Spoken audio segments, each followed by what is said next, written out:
Good morning. কেমন আছো সবাই? আশা করছি ভীষণ ভালো আছো। আমি ভীষণ ভালো আছি। দীপার সারাদিনের সাতকাহনের আরও একটা নতুন ব্লগে সকাল থেকে স্বাগত জানাচ্ছি। ঘড়িতে সময় হচ্ছে সকাল 6টা, আর এখন থেকেই তোমাদেরকে সাথে নিয়ে আজকের ব্লগটা শুরু করছি। আশা করছি ব্লগটা তোমাদের ভালো লাগবে এবং তোমরা পুরো ব্লগ জুড়ে আমার সাথেই থাকবে। ঘুম থেকে উঠে এই যে সকালের বাসি কাজগুলো শুরু করে দিয়েছি। প্রথমেই যে কাজটা করা হয় সেটা হচ্ছে জানলাগুলো খুলে দিয়ে ঘরটায় ঝাড়ু দিয়ে দেওয়া হয়। বাসি ঘরে আসলে কোনো কাজকর্ম শুরু করা যায় না। ঘরটা ঝাড়ু দেওয়ার পরেই সমস্ত কাজকর্ম শুরু হয়, তাই চোখটা খুলেই সবার আগে ঘরটা কেউ না কেউ ঝাড়ু দিয়ে দেয়। বেশিরভাগ দিন মাই দেয়, তবে মাঝে মধ্যে আমিও দিই। মেয়ে আজকে সকালবেলায় ঘুম থেকে উঠে গেছে। ওকে নিয়ে সবাই মিলে বেশ খানিকক্ষণ সময় কাটিয়েছি। তারপর একটু আলোটা ফুটতে বাপি ওকে নিয়ে বাইরেটায় ঘোরাচ্ছে, আর আমি এই যে টুকটাক কাজগুলো শুরু করেছি। মেয়ে উঠে গেলেও মেয়ের বাবা এখনও ঘুমোচ্ছে, তাই সকালবেলা বাসি বিছানাটা এখনও তোলা হয়নি। ও ঘুম থেকে উঠুক, তারপর আস্তে ধীরে তুলবো। অনেকটা রাত্রে অফিস থেকে বাড়ি ফিরেছে, তাই সকালবেলা ডাকাটাকি করি না। যখন ও নিজের থেকে ওঠে তখনই ওঠে, আর তারপরে বাসি বিছানাগুলো তুলি। আগের বেশ কয়েকটা ব্লগে আমি প্রচুর কমেন্ট পেয়েছি এবং তোমাদের করা প্রত্যেকটা কমেন্ট আমার কাছে কিন্তু ভীষণ মূল্যবান। চলো আজকে তাহলে নাম নিয়ে নেওয়া যাক সেই সমস্ত কমেন্ট যারা করেছে তাদের।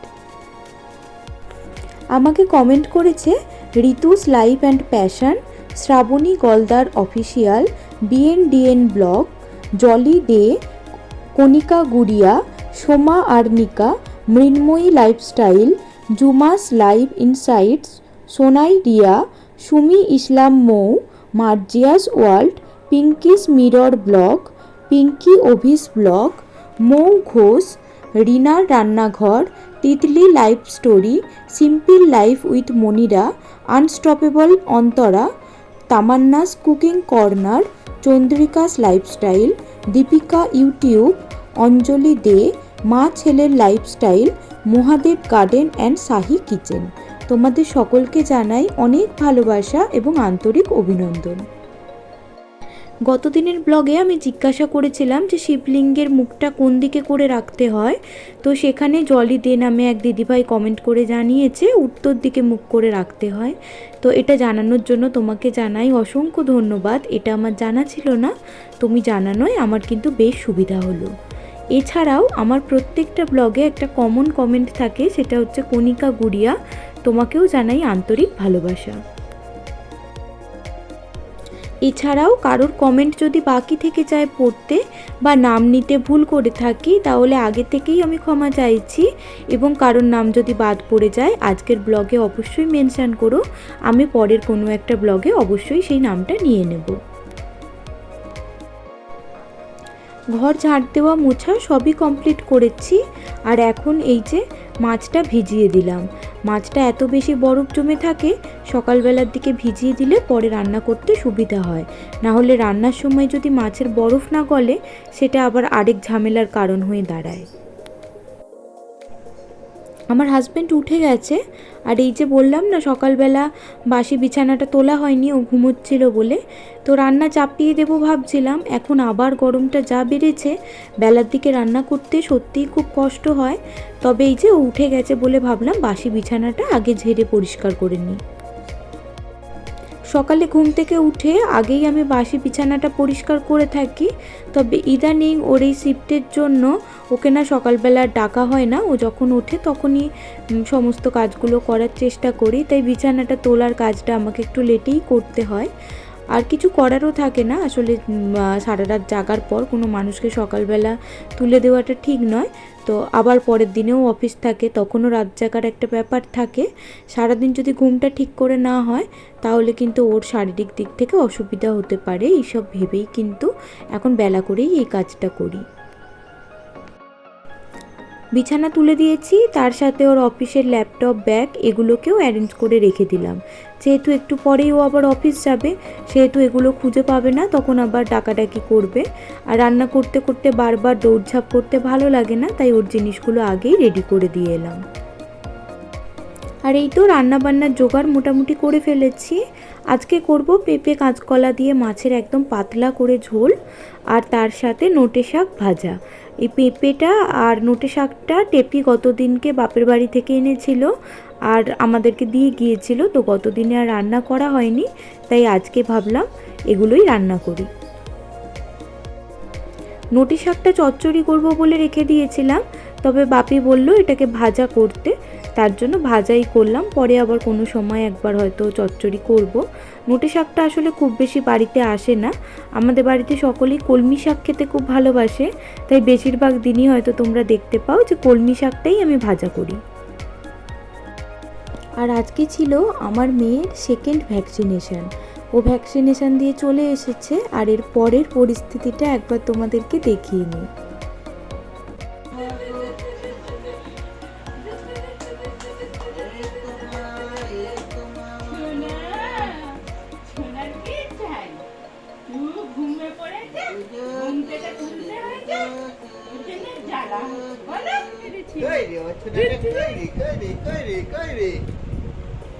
কি খাইয়ে দিয়েছো গো তোমাকে? যেটা খাইয়ে দিয়েছিল গো? হ্যাঁ হ্যাঁ, কি খাইয়ে দিয়েছিল? তুমি একটু বলো তো, কি খাইয়ে ছিল? মিষ্টি ছিল না? আজকে ওর সেকেন্ড ভ্যাকসিনেশন ছিল, পায়ে একটা ইঞ্জেকশন দিয়েছে আর সাথে দুটো খাওয়াবার যে ওষুধ থাকে সেটাই দিয়েছে।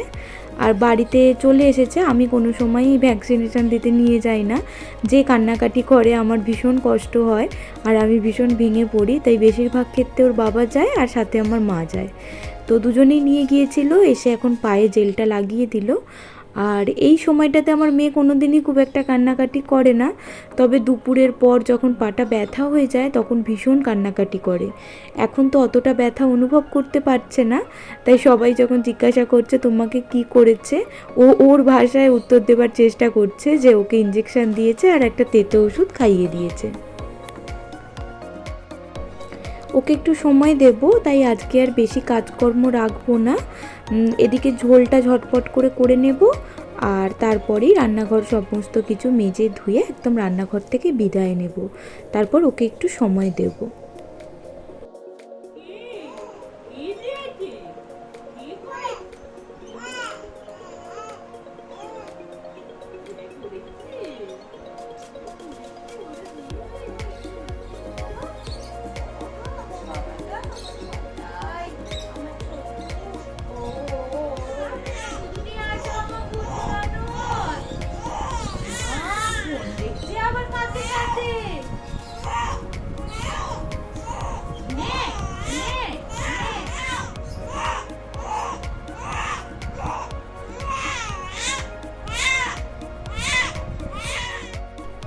ঝোলটা বসিয়ে দিয়ে ফোটার সময় একটু ওর কাছে গিয়েছিলাম, আর ওর হয়তো পাটা ব্যথা করতে শুরু করেছে, দেখতেই পেলে কি হারে কান্নাকাটি করছে। আর সত্যি কথা বলতে কি, বাচ্চা যদি বাড়িতে কান্নাকাটি করে এইভাবে, তখন কিন্তু মন মেজাজ একদমই ভালো থাকে না। বাড়ির সকলেই ঘুরিয়ে ফিরিয়ে ওকে এক এক করে কোলে নিচ্ছিল এবং যাতে খুব একটা কষ্ট না পায় সেদিকটা খেয়াল রাখছিল। তবে দুপুরের পর প্রচণ্ড কান্নাকাটি করছিল, সাথে হালকা হালকা জ্বরও এসেছিল। তখন তো আমরা ওকে সামলাতেই পারিনি, বৌদিকে ডাকতে হয়েছিল। টেপি এসে ওকে সারাক্ষণ কোলে নিয়েছিল, তারপরে কিছুটা ভালো হয়েছে। আসলে এই দিনগুলো না সত্যিই খুব কষ্টকর একটা দিন। এই দিনগুলো একদমই ভালো লাগে না, না তো কাজ করতে ভালো লাগে, না তো কোনো কিছুতে মন থাকে, সবসময় বাচ্চাটার দিকেই মনটা পড়ে থাকে। তবে আমি এক্ষেত্রে কিন্তু ভীষণ ব্লেসড, আমার বাচ্চা কিন্তু কোনো সময় অবহেলায় থাকে না। শুধু আমরা তো নয়, আমাদের বাড়ির লোকেরা নয়, আশেপাশের লোকজন, আমাদের বাড়ির যে কাকিমা জেঠুরা আছে, বৌদি, এরা সকলেই কিন্তু সব সময় আমার মেয়েটাকে আগলে রাখে। একটু সামলে ওঠার পরে আমরা দুপুরের খাওয়া দাওয়া করলাম, আর তখন ওই যে রান্না বান্না করেছিলাম সেই সকল বাসন একসাথে জমা হয়ে পড়েছিল, কিছুই আর গুছিয়ে ওঠা হয়নি। এই যে এখন সমস্ত কিছু গুছিয়ে নিচ্ছি। ও টেপির কোলে শান্ত হয়ে গিয়েছিল, ঘুমিয়ে গিয়েছিল, খুব একটা কান্নাকাটি আর করছিল না। তবে ওকে ছেড়ে উঠে কোনো কাজকর্ম করতে একদমই ভালো লাগছিল না। কেউ একটু ওঠেনি, সবাই ওর পাশেই বসেছিল। তাও এই কাজগুলো না করলে তো নয়, তাই এইটুকু কাজকেই তাড়াহুড়ো করে সারার চেষ্টা করছি। আসলে সব দিন যে সমান যায় তা কিন্তু নয়, এরকম এক একটা দিন থাকে যে দিনগুলো কিন্তু একদম বিষণ্ণতায় ঘেরা, একদম ভালো লাগে না, মন খারাপ, কষ্ট সব কিছু নিয়েই হয়। আর বাচ্চা কষ্ট পেলে সব থেকে বেশি কষ্ট কিন্তু মায়েদেরই হয়, আর সেটা তো এখন অনুভব করতে পারি হাড়ে হাড়ে। আর কিছু করারও নেই, এগুলো আসলে ভীষণই জরুরি ওর গ্রোথের জন্য, তাই এগুলো তো সময় সময় করতেই হবে। সব মিলিয়ে আজকের দিনটা একদমই ভালো কাটেনি। সকাল থেকে দিনটা একটু ভালোভাবে শুরু হলেও দিনটা কিন্তু প্রচণ্ড রকম খারাপই কেটেছে। তবে কিছু করার নেই, ভালো খারাপ মিশিয়েই জীবন, আর খারাপ আছে বলেই কিন্তু ভালো জিনিসের তাৎপর্যটাও আমরা অনুভব করতে পারি। আর আজকে এর থেকে বেশি কাজকর্ম একেবারেই করা হয়ে ওঠেনি। আসলে ওর কান্নাকাটি দেখার পর আর কোনো কাজকর্ম করতে ইচ্ছা করছিল না। তবে আজকে না কিছু গ্রসারির আইটেম অর্ডার করা হয়েছিল বিগ বাস্কেট থেকে। আমি না সবসময় এক জায়গা থেকে অর্ডার করি না, কখনো বিগ বাস্কেট, কখনো স্মার্ট পয়েন্ট, এই সমস্ত মিশিয়ে অর্ডার করি। যখন যেখানে কমে হয় সেই অনুযায়ী অর্ডারটা করি। আর বিগ বাস্কেটের এতদিন আমাদের এই পিনকোডে ডেলিভারি দিচ্ছিল না, মানে গিয়ে স্টোর থেকে নিয়ে আসতে হতো, তবে এখন ডেলিভারিটা দিচ্ছে বলে সুবিধা হয়েছে। আর এখন যে জিনিসগুলো অর্ডার করা ছিল সেগুলোকেই আমি মিলিয়ে নিচ্ছি যে সব জিনিস ঠিকঠাক এসেছে কিনা। আর এই যে জিনিসগুলো ডেলিভারি হয়েছে এগুলোকে কিন্তু এখনই আমি গুছিয়ে তুলবো না, একটা বড় কন্টেনারের মধ্যে তুলে রেখে দেব। পরে যে জিনিসগুলোর মানে যে কৌটোগুলোর মধ্যে আমি গ্রসারির আইটেমগুলো রাখি সেগুলোকে একবার ক্লিন করে নেব, আর টুকটাক যা জিনিস বেঁচেছে সেগুলোকে দেখব, তারপরেই এগুলোকে গুছিয়ে রাখবো। আপাতত এটাকে একটা বড় কন্টেনারে করে তুলে রেখে দেব। আর এই তো আজকের দিনের কাজকর্ম আমার এখানেই শেষ, আর তার সাথে ব্লগটাকেও আজকে এখানেই শেষ করছি। তোমরা সকলে খুব ভালো থেকো, সুস্থ থেকো। অপেক্ষা করো দীপার সারাদিনের সাতকাহনের আরও একটা নতুন ব্লগের জন্য। আর অবশ্যই ভিডিওটা যদি কিছু ভালো লেগে থাকে ভিডিওটা ছেড়ে যাবার আগে লাইক এবং কমেন্ট করে যেও। আর এই ধরনের ব্লগ যদি আরও পেতে চাও তবে অবশ্যই চ্যানেলটাকে সাবস্ক্রাইব করে আমার পাশে থেকো।